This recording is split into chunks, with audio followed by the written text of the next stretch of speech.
Nah, hari ini saya akan menyampaikan firman Tuhan yang saya beri judul Hidup di Saat Ini tapi dengan pikiran di masa lalu. Ya. Mungkin saudara masih kurang jelas apa maksudnya. Saya ingin sampai pada saudara pagi hari ini untuk memperlihatkan kepada saudara bahwa pengalihan perjanjian Tuhan dari perjanjian lama kepada perjanjian baru itu sungguh-sungguh sangat revolusioner. Ya, mungkin kita lihatnya biasa-biasa saja. Oh, cuma dari hukum Taurat kepada Injil kasih karunia. Mungkin kita lihatnya biasa-biasa saja. Tapi kalau sudah pelajari, sudah akan menemukan itu sungguh suatu perubahan yang berbeda, yang luar biasa, yang saya katakan revolusioner. Ya, saudara tahu bahwa di dunia ini pernah terjadi banyak yang namanya revolusi. Ya, saya nggak bicara soal revolusi secara politik. Saya bicara revolusi secara ekonomi, ya. Yang terkenal misalnya apa? Revolusi industri. Itu dulu yang kuno, kemudian ada mesin uap dan sebagainya, ya. Kemudian ada revolusi teknologi, ya, internet misalnya. Lalu ada revolusi yang baru lagi, AI, artificial intelligence. Itu revolusi, perubahan yang luar biasa sekalian. Nah, ternyata Tuhan kita juga pernah mengadakan sebuah revolusi. Memang Alkitab tidak mengatakan itu sebagai sebuah revolusi. Tetapi saya memakai istilah itu.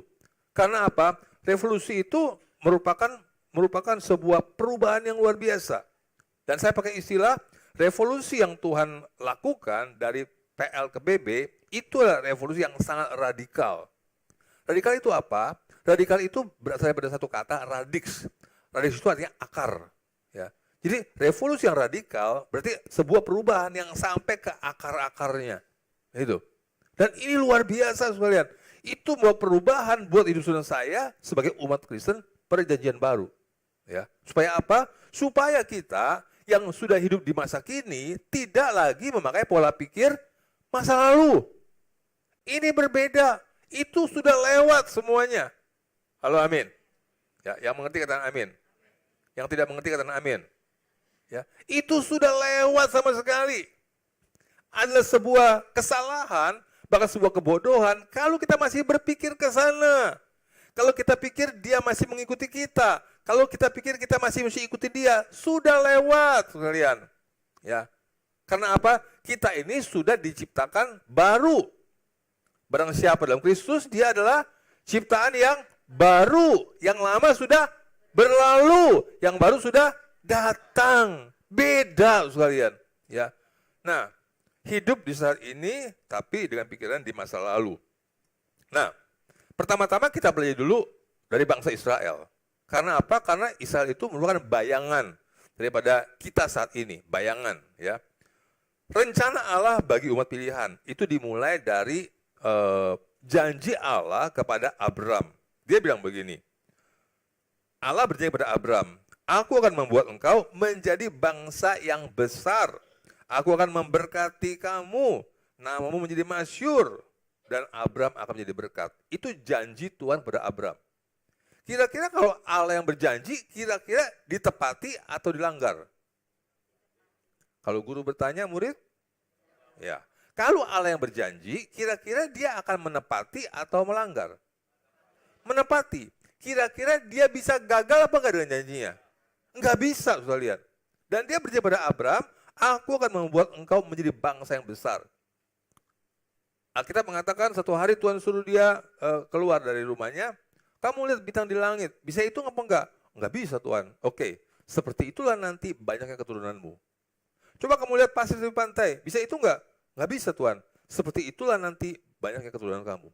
Ya, itu janji Tuhan, sudah lihat. Jadi bangsa yang besar. Ya, saya nggak tahu kira-kira pada waktu itu dia bagaimana mendengar itu. Ya, barangkali mungkin agak ragu sedikit. Kenapa? Karena satu anak aja belum punya. Bagaimana jadi bangsa yang besar? Ya, tapi ternyata Tuhan menggenapi janjinya di kemudian hari. Kemudian yang kedua, waktu mereka Abram keluar dari Ur Kasdim, Tuhan suruh pergi, walaupun dia nggak tahu pergi kemana. Ini orang luar biasa, ya. Dia sungguh-sungguh percaya kepada Tuhan. Bayangin aja, engkau keluar dari rumahmu, pergi. Masih lumayan kalau dibilang pergi ke sana, enggak dikasih tahu. Tapi dia percaya sama Tuhan, sekalian. Ya, itu iman yang luar biasa. Dia nggak nanya, ntar kemana, ntar gimana, nggak nanya. Dia pergi aja. Sampai dia tiba di sebuah tempat namanya Kanaan. Waktu di Kanaan, Tuhan ngomong lagi sama dia. Aku akan memberikan negeri ini kepada keturunanmu. Seluruh negeri yang engkau bisa lihat. Coba engkau lihat, timur, barat, utara, selatan. Sejauh matamu memandang, itulah tempat aku berikan sama kamu. Bayangin nggak? Ya. Tuhan nggak bilang, aku kasih 1 hektar, 10 hektar, enggak. Matamu lihat sampai mana? Lihat barat, lihat timur, sampai mana? Lihat utara, lihat selatan, sampai mana? Yang engkau bisa lihat, itu aku berikan sama kamu. Ya, semuanya akan diberikan pada Abram dan keturunannya untuk selamanya. Jadi Tuhan nggak kasih sistem sewa 10 tahun, 20 tahun, enggak, untuk selamanya. Tuhan janji sama Abram, untuk selamanya itu tanah jadi milik kamu. Ya, itu janji Tuhan. Ingat, saya katakan apa? Kisah Israel itu menjadi bayangan buat kita. Nanti kita lihat, kira-kira kita sama Israel bagaimana perbedaannya. Ya. Lalu, waktu Musa dikirimkan untuk bebaskan umat Israel. Jadi Allah berjanji sama Musa, aku akan melepaskan Israel dari Mesir, menuntun mereka ke suatu negeri yang baik dan luas. Tadinya diperbudakan, setengah mati. Tuhan bilang sama Musa, pimpin itu umatku, keluar dari Mesir. Karena aku akan bawa mereka kepada satu negeri yang baik dan luas, berlimpah-limpah susu dan madunya. Itu janji Tuhan pada Israel sekalian. Ya, luar biasa. Saudara jangan bilang, ya itu kan Israel Pak. Bukan apa kita entar. Ya, saudara akan lihat. Itu gambar, itu bayangan yang luar biasa. Kalau saudara baca, kalau saudara perhatikan yang tadi saya ngomong, kira-kira saudara benar bayang saudara, janji Tuhan itu besar atau kecil? Halo? Besar, bukan gitu. Janji Tuhan itu besar apa kecil? Nah, itu besar baru. Ya kalau besar, kecil tuh. Ya. Jadi janji Tuhan itu luar biasa sekalian. Ya. Dari perbudakan, baru keluar dari Mesir, baru keluar nih, belum apa-apa. Itu orang Mesir kasih hartanya. Ini semua, pergi. Ya, hartanya, baru keluar dilimpahi harta. Dan Tuhan bilang, aku bawa ke negeri yang berlimpah-limpah susu dan madunya. Kalau saudara ketemukan, saudara baca di Alkitab, bahkan dikatakan apa? Engkau akan menuai di tempat di mana engkau tidak menabur. Wih, dahsyat. Janji Tuhan luar biasa. Kan Israel Pak, tenang. Kalau Israel aja dapat, apalagi saudara saya. Itu maksud saya. Ya. Itu maksud saya. Ya. Nah kemudian, waktu Musa mati, lalu Yosua gantiin kan, pembantu budaknya itu. Tuhan janji lagi, ini nggak kalah hebatnya. Tuhan bilang apa? Setiap tempat yang akan diinjak oleh telapak kakimu, ku berikan kepada kamu seperti yang telah kujanjikan kepada Musa. Wih, setiap tempat yang engkau injak, terserah engkau injak yang mana. Mau injak sampai sini? Mau injak sampai situ? Aku berikan sama kamu. Aku berikan sama kamu. Jadi Allah nggak main-main sekalian. Saya tanya, Israel dengan janji Tuhan seperti itu, Israel kira-kira kalau dia disebut umat kan ya, umat, karena Tuhan bilang anak, karena Tuhan bilang kekasih. Sepanjang masa itu umat Israel itu umat yang baik, yang taat, atau yang suka berontak? Kalau guru bertanya, murid? Kalau saudara baca Alkitab, umat Israel itu umat yang baik, taat, atau umat yang suka berontak? Berontak, bersungut-sungut sekalian. Bersungut-sungut. Ya. Tapi janji Allah tetap gak? Allah nggak bilang ini kurang ajar. Sebenarnya saya berniat loh kasih tanah perjanjian. Model begini. Sudah enggak. Lepas, cabut dari warisan. Enggak. Tetap Allah berjanji. Karena apa? Allah kita adalah Allah yang penuh kasih karunia. Itu sekalian. Dia pokoknya kalau udah janji, dia nggak peduli. Kita orang luar mungkin lihat, Tuhan ngapain model begitu dikasih janji? Tapi itu umat pilihan. Itu dari seluruh bangsa di dunia, itu satunya umat pilihan. Dan kalau Tuhan udah milih, Tuhan tidak menyesal. Itu. Saudara bilang, kan mereka pilihan. Saya gimana? Saudara nggak ngerti. Saudara pun adalah umat pilihan. Kalau saudara nggak dipilih Tuhan, nggak ada di sini sekarang. Maksud saya, nggak jadi orang Kristen kalau Tuhan nggak pilih saudara. Tuhan, saudara jadi orang Kristen itu bukan karena, ya saya diinjili sama teman saya. Itu cuma jalan saja, cara saja. Iya, malam saya mimpi, tiba-tiba apalah ditengi oleh seorang baju jubah putih. Ya itu cuma jalan doang. Kenapa? Kenapa ada teman injili saudara? Karena Tuhan udah pilih saudara. Kenapa malam-malam sudah bisa mimpi ketemu orang jubah putih, terus sudah jadi percaya Tuhan? Karena Tuhan pilih saudara.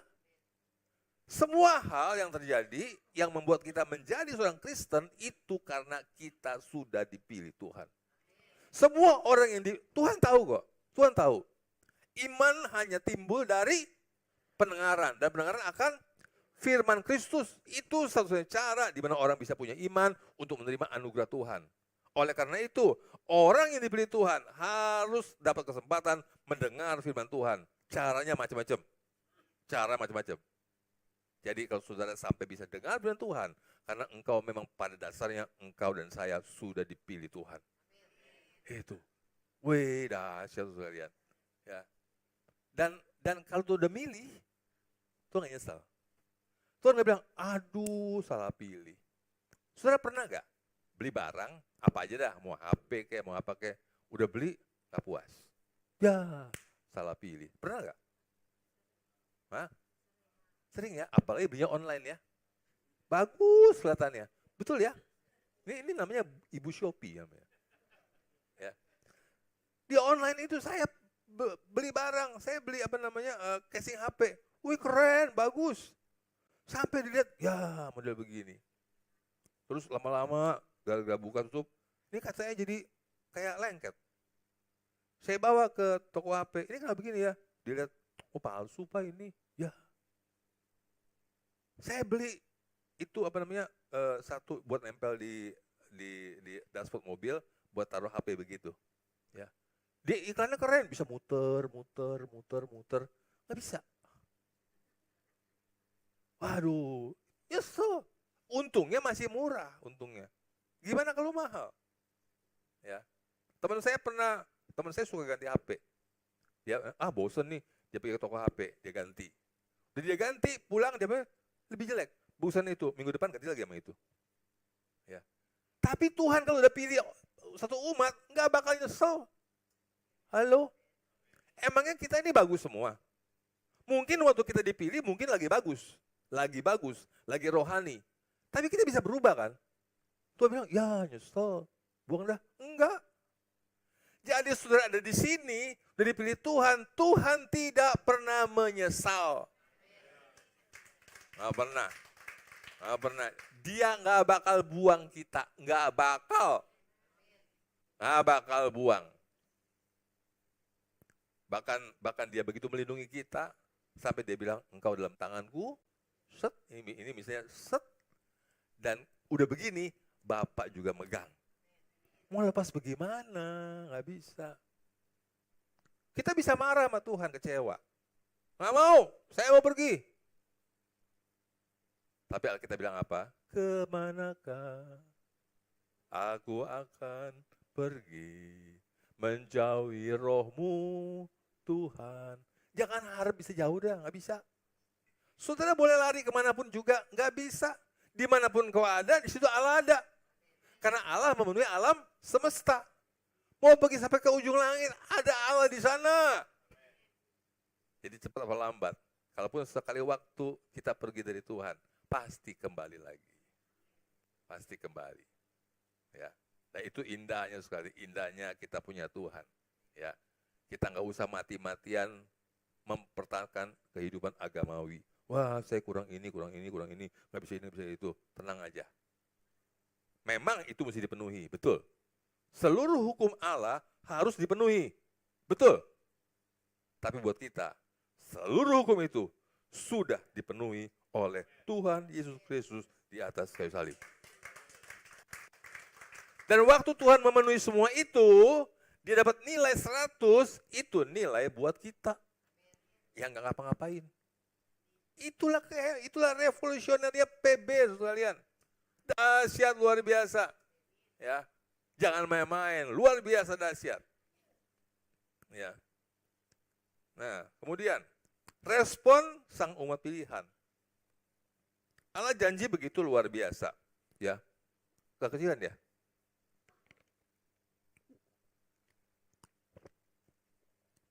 Di tengah perjalanan semasa Musa, mereka bilang apa? Rupanya mereka lapar, kurang makanan. Jadi ingat ya, jalan bersama Tuhan itu kadang-kadang masalah. Jangan bilang nggak masalah. Jangan bilang ikut Tuhan jalan tol. Enggak. Bisa ada masalah. Waktu mereka ingat, dia bilang apa? Kita teringat kepada ikan yang kita makan di Mesir dengan tidak bayar apa-apa. Kepada mentimun dan semangka, bawang prei, bawang merah, dan bawang putih. Tetapi sekarang kita kurus kering. Tidak ada sesuatu apapun kecuali mana ini saja yang kita lihat. Mereka hidupnya di saat itu. Tapi pikirannya di masa lalu. Itu. Masa lalu. Coba pikirkan sekalian. Pernah nggak kita merasa begitu? Ada seorang teman saya. Diajak emisinya, ayolah ke gereja, ayo ke gereja. Nggak mau. Ini orang kaya ini. Ayolah ke gereja, lama-lama dia ikut. Hari pertama dia ke gereja, hari pertama nih, tape mobilnya hilang. Kira-kira bisa timbul bilang apa? Iblis bilang, tuh kan, kamu nggak cocok di gereja. Selama kamu nggak ke gereja, nggak hilang kan? Begitu ke gereja, hilang. Berarti kamu ciong sama gereja. Itu sekalian. Ya. Dulu pernah ada orang tua, Pak Mama, ajak anaknya sekolah minggu kemari. Orang baru waktu itu. Kan di sekolah minggu kan. Kan sekolah minggu kita kan pintunya begitu. Kejepit tangannya. Hari teman-teman kejepit. Udah gak datang lagi minggu depan. Ya. Nah, lalu ketika mereka hampir masuki tanah perjanjian. Hampir nih. Udah tinggal melangkah lewatin sungai. Sampai ke sono. Kan Musa kan suruh pengintai kan. Pengintai. Itu kalau sudah selidiki bahasa aslinya, pengintai itu, ya. Kira kalau pengintai itu untuk melihat apa? Lihat musuh ya. Pokoknya cari ada yang jelek gak jelek. Itu bahasa aslinya, saudara sekalian, ya. Tur. Latur. Artinya apa? Kalau tur menyenangkan nggak? Tur menyenangkan nggak? Menyenangkan ya. Tur itu menyenangkan. Jadi waktu Tuhan suruh mereka itu pergi meninjau, itu tur. Ya, latur. Menyenangkan. Ya. Tapi mereka bilang apa? Mengapakah Tuhan membawa kami ke negeri ini? Supaya kami tewas oleh pedang dan istri serta anak-anak kami menjadi tawanan. Bukankah lebih baik kami pulang ke Mesir? Bayangin sekalian. 400 tahun diperbudak, setengah mati, kerja paksa, rodi, tapi masih milih lebih baik ke Mesir. Mau ngomong apa? Padahal di perjalanan mereka ngalamin mujizat. Baru keluar dari Mesir, dikejar sama tentara Firaun, ratusan kereta perang. Di depannya lautnya berau. Mau kemana? Kejepit, sana kejepit, sini kejepit. Tapi di belakang Tuhan jaga sama tiang api, nggak bisa lewat. Kurang apa itu mujizat? Tapi kan di depan masih ada.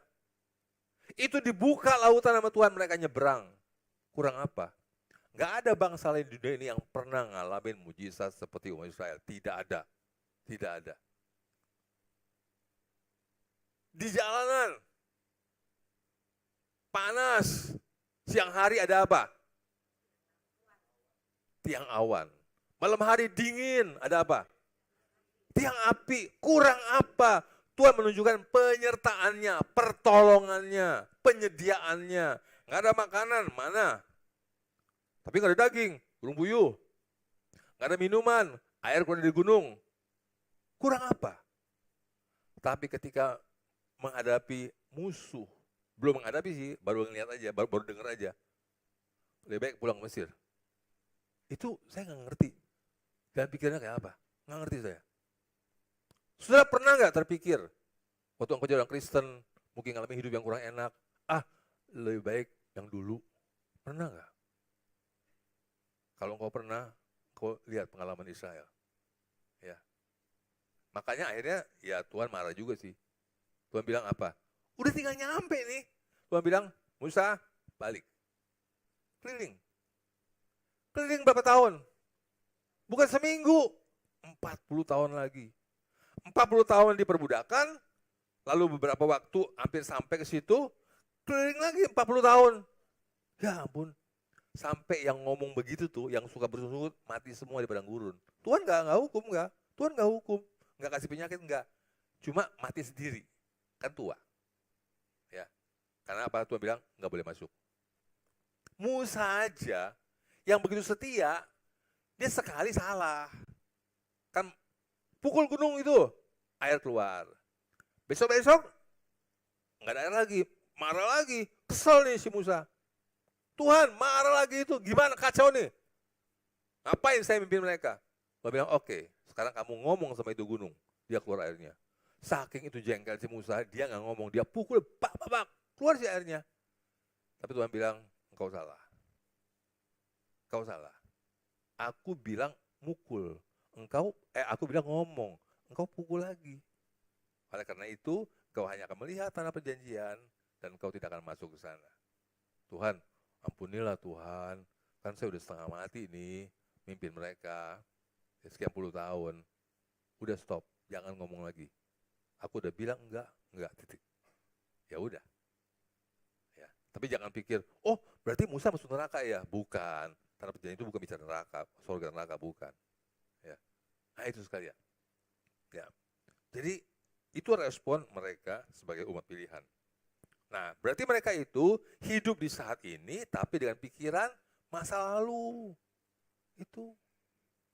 Kita juga sering begitu sekalian. Nah, keinginan hati Tuhan yang pertama, karena ada dua. Tahukah Anda, Tuhan melepaskan umat Israel keluar dari perbudakan di tanah Mesir bukan hanya untuk bebas dari perbudakan, tetapi mau mereka masuk ke tanah perjanjian. Bukan sekedar lepas, enggak. Ada tujuan. Tanah perjanjian. Tanah yang dijanjikan.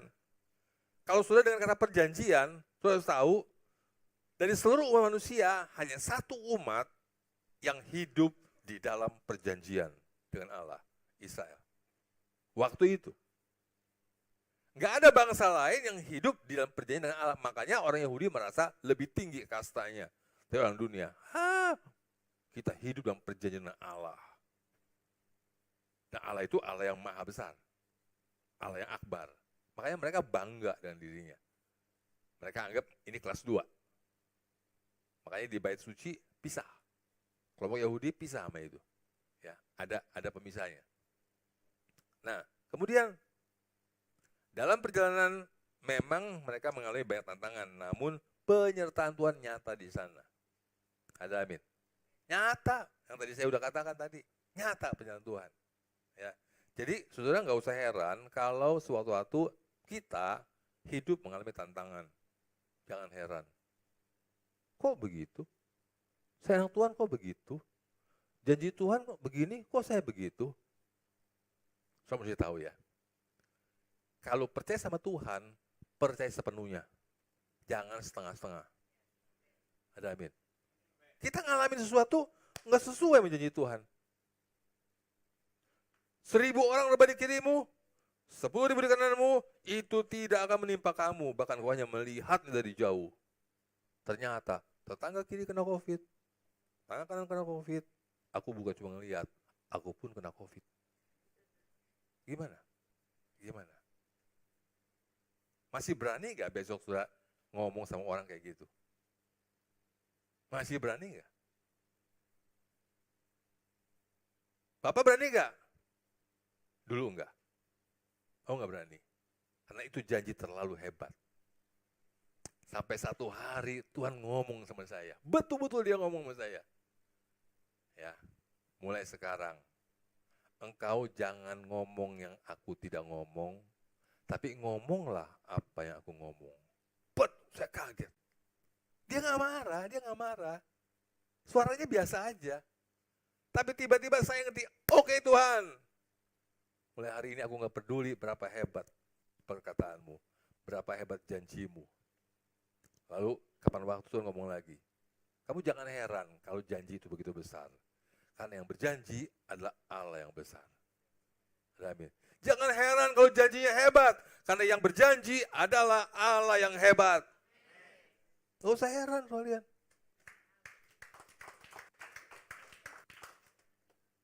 Kalau orang percaya itu tepuk tangannya tuh langsung. Jangan nunggu komando dulu. Ya, juga mulai pelan, lama-lama kenceng. Itu kurang percaya. Ya, jadi kalau kau percaya itu percaya sepenuhnya. Percaya, nggak ada setengah percaya, nggak ada. Cuma ada dua, percaya atau nggak percaya. Udah gitu aja. Tapi kalau sudah sampai ke satu titik di mana engkau percaya, bahkan engkau tidak bisa tidak percaya. Nggak bisa. Nggak bisa. Entah kenapa, entah engkau juga heran. Kenapa bisa percaya? Percaya itu nggak bisa direkayasa. Tapi tidak khawatir pun nggak bisa rekayasa. Udah jangan khawatir, ngomong-ngomong. Dulu ada satu jemaat begini, Pak, Bapak bilang jangan takut. Saya di rumah saya ulang, Pak. Jangan takut, jangan takut, jangan takut, jangan takut, jangan takut. Terus tetap takut, Pak. Iya, karena tidak takut itu tidak bisa rekayasa. Keyakinan percaya pun nggak bisa direkayasa. Semuanya adalah karena firman Tuhan. Itu. Makanya kalau di gereja itu jangan, hari ini nggak ada, nggak apa-apa. Tuhan nggak marah kok saya nggak gereja. Iya, Tuhan nggak marah. Cuma engkau kehilangan firman Tuhan. Saya tanya, kalau saudara kehilangan firman Tuhan hari ini nih, yang engkau dengar, baru setengah nih, nyesel apa enggak? Nyesel, saya nyesel. Ya, nyesel. Saya tahu, bukan masalah khotbah saya hebat, bukan soal itu. Ya, khotbah saya biasa. Cuma aku tahu, aku tidak sedang menyampaikan omong kosong. Aku sedang menyampaikan firman Allah yang hidup. Karena Injil adalah kekuatan Allah yang menyelamatkan. Injil kekuatan Allah. Firman itu kekuatan Allah. Namanya udah firman Tuhan. Bukannya firman Pak Hari, bukan. Firman Tuhan. Kalau Tuhan sudah berfirman, itu firmannya hebat. Lazarus, keluar. Itu firman Tuhan. Dan dia keluar. Padahal sudah 4 hari di kuburan. Ya. Itu Tuhan. Badai mengamuk. Hai badai, tenang. Tenang. Itulah kuasa firman Tuhan. Dan saya percaya firman yang sama masih bekerja sampai hari ini dalam hidup saudara dan saya. Pak, saya masih sakit, Pak. Loh, saya pun mengalami kelemahan. Ada bagian-bagian yang lemah sudah tubuh saya. Ada, gue nggak ada. Tapi I don't care. I don't care. Kalau sudah baca Ibrani pasal 11, sudah akan menemukan contoh-contoh banyak orang beriman. Tapi orang beriman yang tidak pernah mendapatkan apa yang dia imani. Tapi sampai dia mati, tetap dia beriman. Itulah percaya, sekalian. Percaya itu bukan pada waktu engkau diberkati saja. Amin. Tuhan berkati engkau, amin. Amin. Baru dapat 10 miliar, ya amin lah. Pasti amin lah. Ya. Orang tuh hanya sering ngomong percaya, waktu baik. Bagaimana kalau waktu enggak baik? Sadra, Mesa, Abednego. Sebentar lagi dilempar ke kuali. Itu kualinya panas. Tapi si raja marah. Panasin 7 kali lipat. Sampai itu orang yang deket sono, pegawainya raja, mati. Belum masuk ke kuali. Baru dekat mati. Dan Sadra, Mesa, Abednego disuruh nyembah patung kan. Dia bilang, Tuan Raja, sorry ya, saya nggak mau. Siapa yang bisa selamatin kamu? Cuma saya doang. Enggak. Kalau Allah yang kami sembah bisa menyelamatkan kami selamat. Tapi kalaupun enggak apa-apa. Itu iman, lihat. Iman itu bukan hanya waktu engkau diberkati. Waktu engkau tidak mengalami berkat Tuhan, tetap percaya. Tetap percaya, sekalian. Ya. Tapi nggak bisa direkayasa. kau dengar firman, kau dengar firman, kau dengar firman, kau dengar firman. Iman itu membentuk hidupmu. Iman itu membentuk percayamu. Ya, membentuk. Sudah bangun rumah. Dari apa? Dindingnya dari apa? Padahal nggak punya rumah. Bangun rumah itu dari apa dindingnya? Dari bata. Apakah hari ini tukang datang, cuk, jadi rumahnya? Enggak, itu bata disusun satu, ke kiri, ke kanan, ke atas, satu, lama, setahun jadi rumah. Iman itu membentuk hidup kita. Dengar firman dari minggu ke minggu, dengar dari minggu ke minggu, tanpa kau sadari, iman itu membentuk kepercayaanmu. Engkau makan, anak kecil makan, cucu saya dulu tidur aja dikasih makan, mulai tengkurap, mulai gulang-gulang, mulai duduk, mulai berdiri, kan udah mulai bisa berjalan. Kenapa? Makan dikit. Kalau engkau makan firman, Yesus berkata apa? Manusia hidup bukan hanya dari roti saja, tapi manusia hidup dari setiap firman yang keluar dari mulutnya Allah. Itu membentuk hidupmu, Sehingga setelah sekian tahun, engkau akan berkata, aku tidak pernah menyesal jadi orang Kristen. Apakah hari ini engkau menyesal? Atau aku tidak menyesal jadi orang Kristen? Seharusnya setelah belasan tahun kau dengar firman, seharusnya engkau berkata, aku tidak menyesal ikut Tuhan. Harusnya begitu. Ya. Saya mesti suruh tepuk tangannya.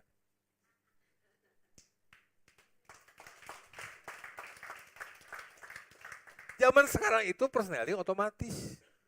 Udah nggak manual lagi. Otomatis. Ya.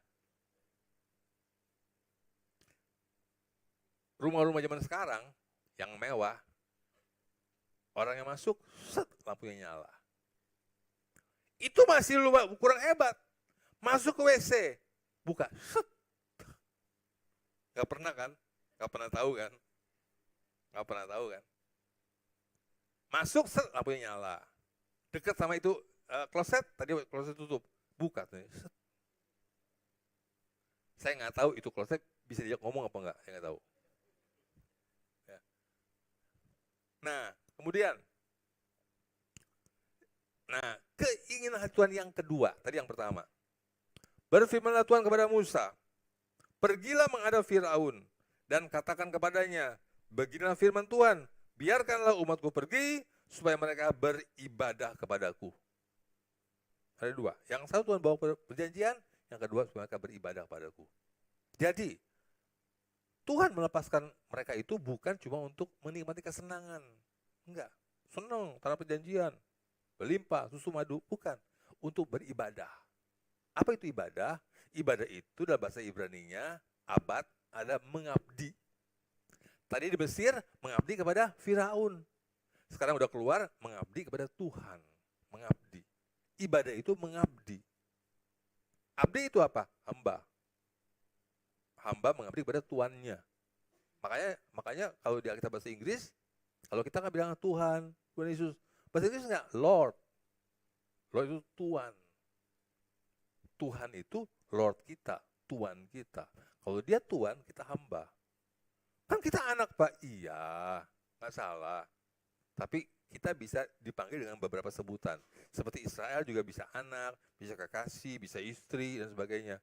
Tuhan punya sebutan. Mungkin kita juga sama. Hamba, anak, kekasih, mempelai. Banyak. Ya, bukan cuma satu istilah. Nah, kemudian, kisah Israel adalah tipologi untuk kita.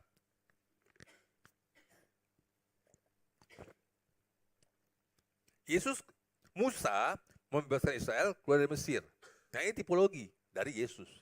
Yesus Kristus membebaskan kita dari perbudakan kuasa hukum dosa dan kuasa hukum maut. Kita mungkin anggap biasa-biasa. Saya dibebaskan dari kuasa hukum dosa. Waduh, itu luar biasa. Itu kuasa hukum dosa adalah sebuah kekuatan yang tersembunyi yang menarik manusia selalu ke arah keberdosaan tanpa diajarin.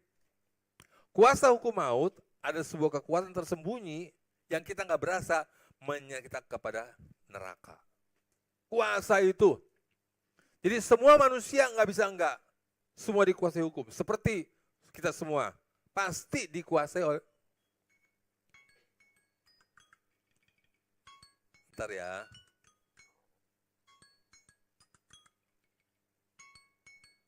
Kok nggak mati dia?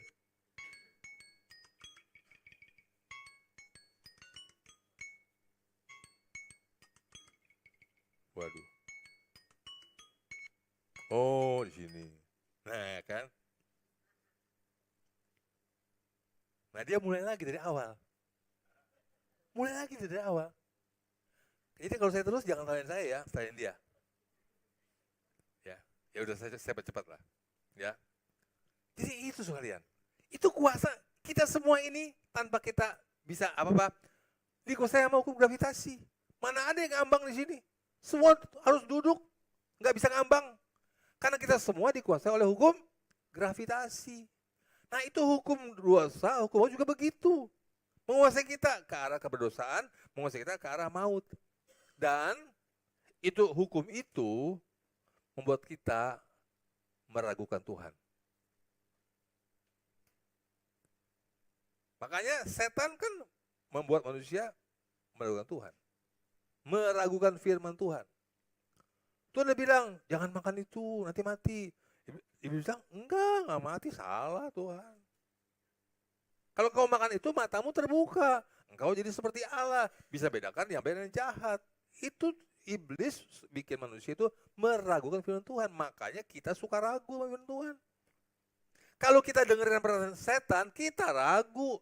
Jangan dengerin. Halo, amin. Makanya saudara mesti bisa membedakan mana omongan setan, mana omongan Tuhan.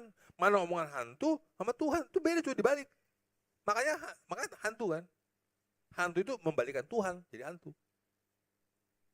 Jangan bodoh. Pinter. Kalau baru berapa bulan jadi orang Kristen, apa bodoh. Udah lama mesti pinter.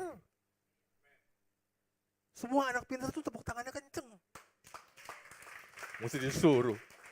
Ya.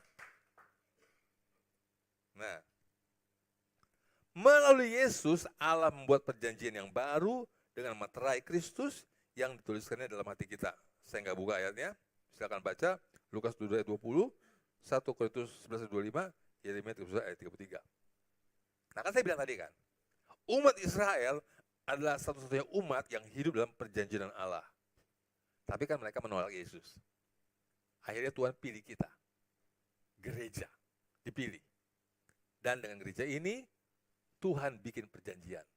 Makanya waktu perjamuan kudus kan bilang apa? Untuk dipegang cawan. Inilah cawan perjanjian yang dimeteraikan oleh darahku. Kita semua hidup dalam perjanjian yang dimeteraikan. Artinya apa? Sudah nggak bisa diganggu. Halo, amin. Hidup dalam perjanjian. Bedanya apa? Dulu apa? Dulu perjanjian Allah dengan Israel itu lewat sunat. Kan Musa disuruh menyunatkan semua laki-laki. Ya, sunat. Sunat itu bagian daripada hukum Taurat. Konsep hukum Taurat adalah perbuatan. Kalau engkau berbuat yang baik, engkau diberkati.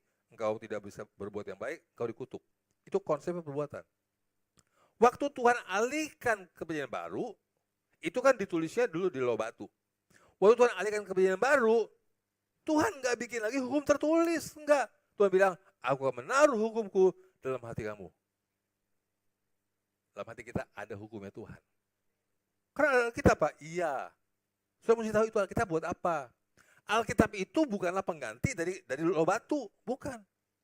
Alkitab ini sekedar sebuah buku supaya kita bisa belajar semakin mengenal Tuhan.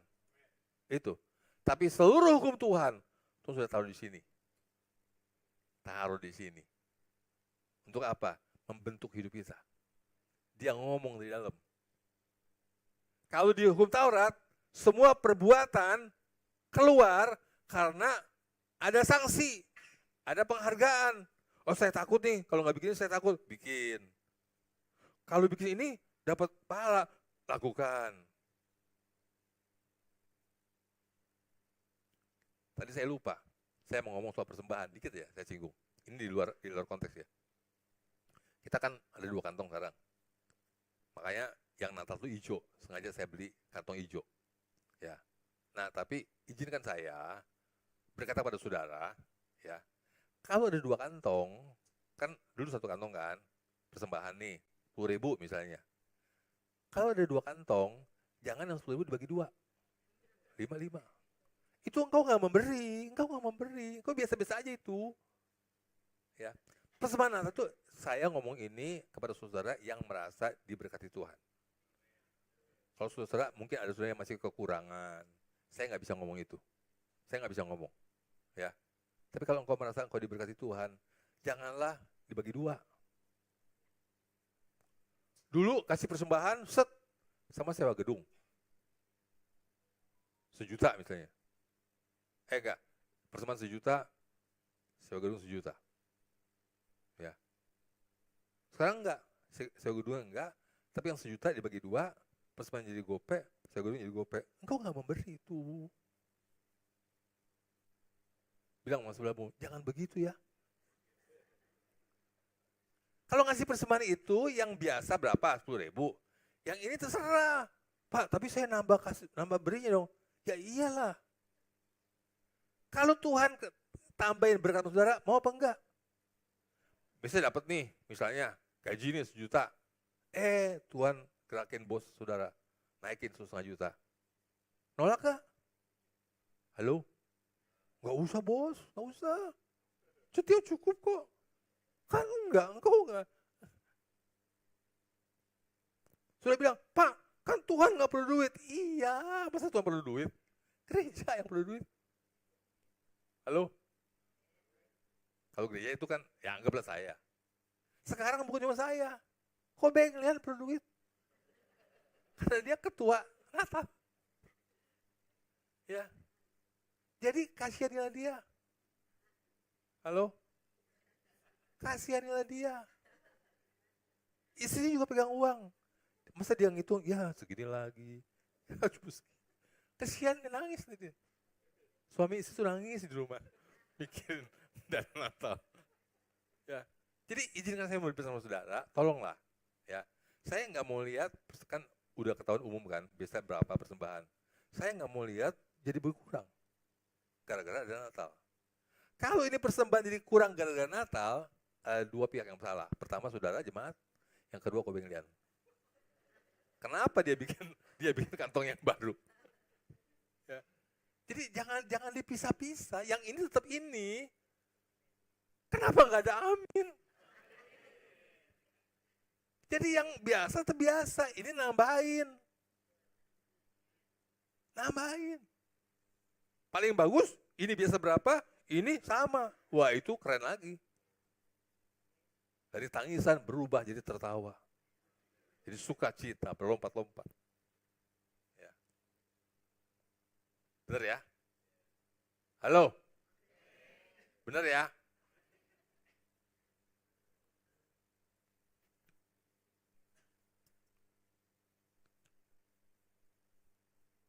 Dia menghantar kita, sekarang kita, masuk ke tanah perjanjian kita, yaitu masuk ke dalam dia, di mana terdapat kehidupan dalam segala kelimpahan. Filipi 3:9, Yohanes 10 ayat 10. Bagaimana dengan kita sebagai umat Kristen perjanjian baru? Hidup di saat ini dengan pikiran masa lalu atau dengan pikiran masa kini? Saya agak sedikit perluas. Nih, hidup di saat ini dengan pikiran di masa lalu. Ini saya kasih contoh jemaat di Galatia. Ini orang Kristen Galatia. Sampai ditegur sama Paulus. Paulus bilang gini, hai orang-orang Galatia yang bodoh, adakah kamu sebodoh itu? Kamu telah mulai dengan roh, maukah kamu sekarang mengakhiri dalam daging? Itu.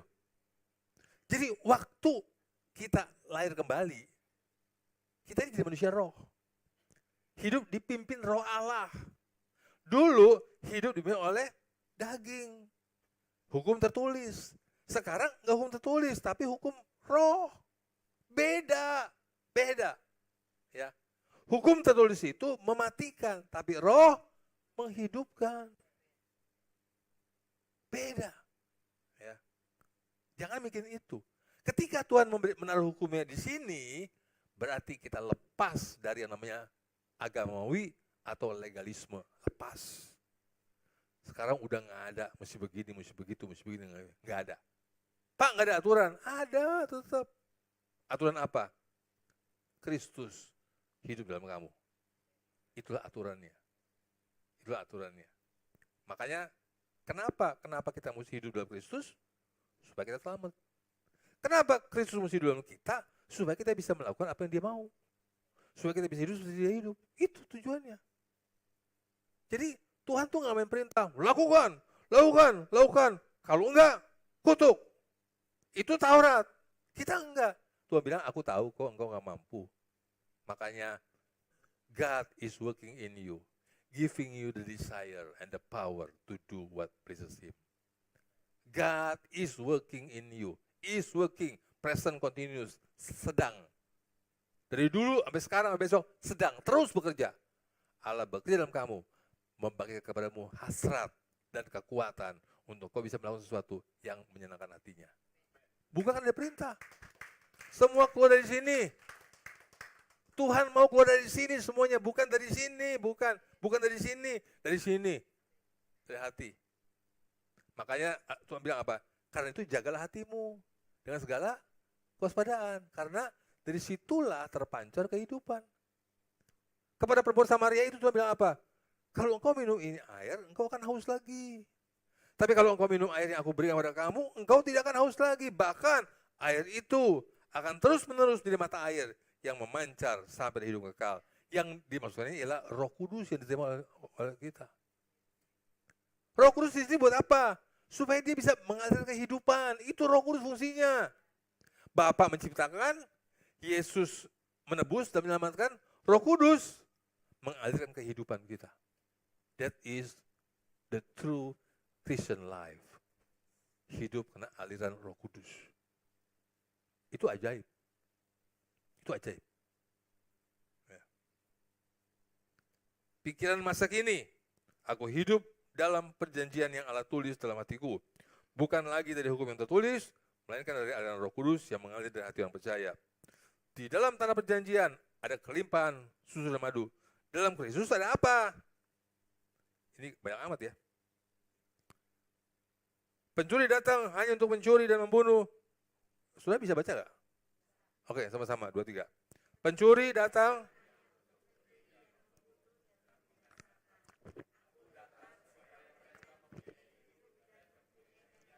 Iya, kan beda kan?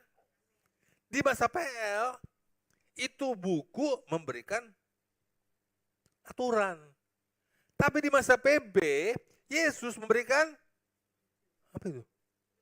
Hidup. Beda. Beda. Ya. Ini lagi yang dia kasih. Sama-sama baca. 2, 3.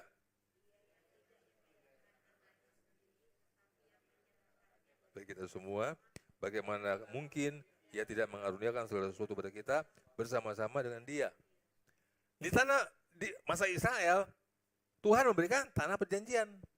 Di masa kini, Allah memberikan yang paling Dia sayang. Namanya Yesus.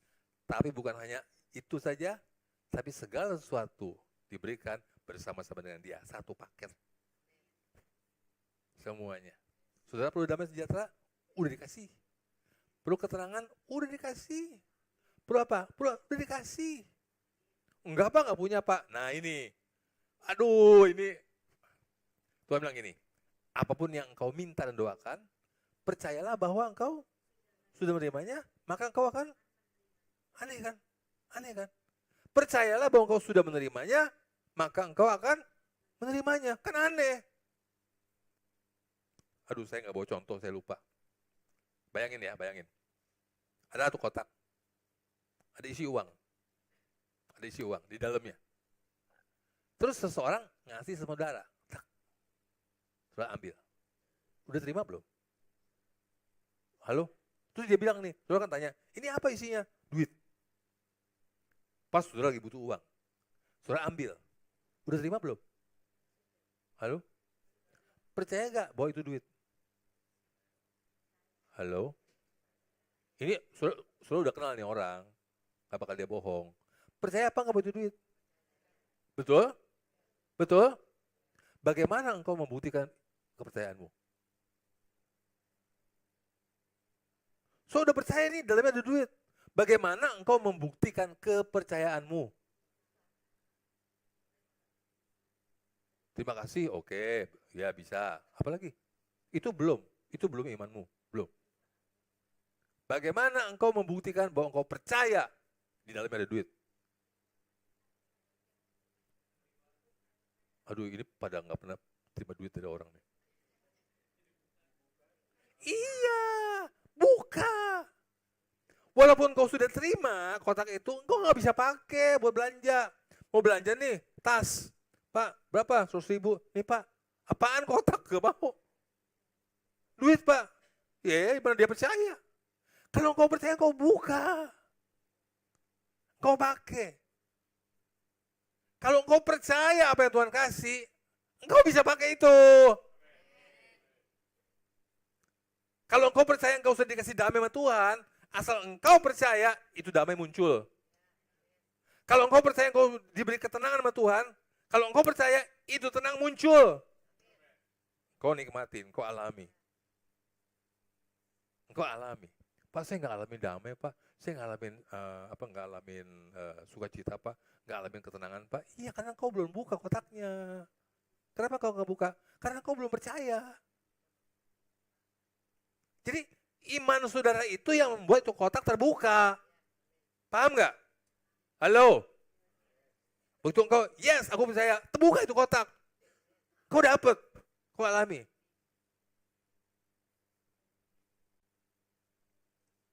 Dikit lagi dah. Yang terakhir nih, bagian terakhir. Ya, belum hampir. Ketika menghadapi tantangan, kita bisa tantangan. Paulus tantangan. Dia bilang apa?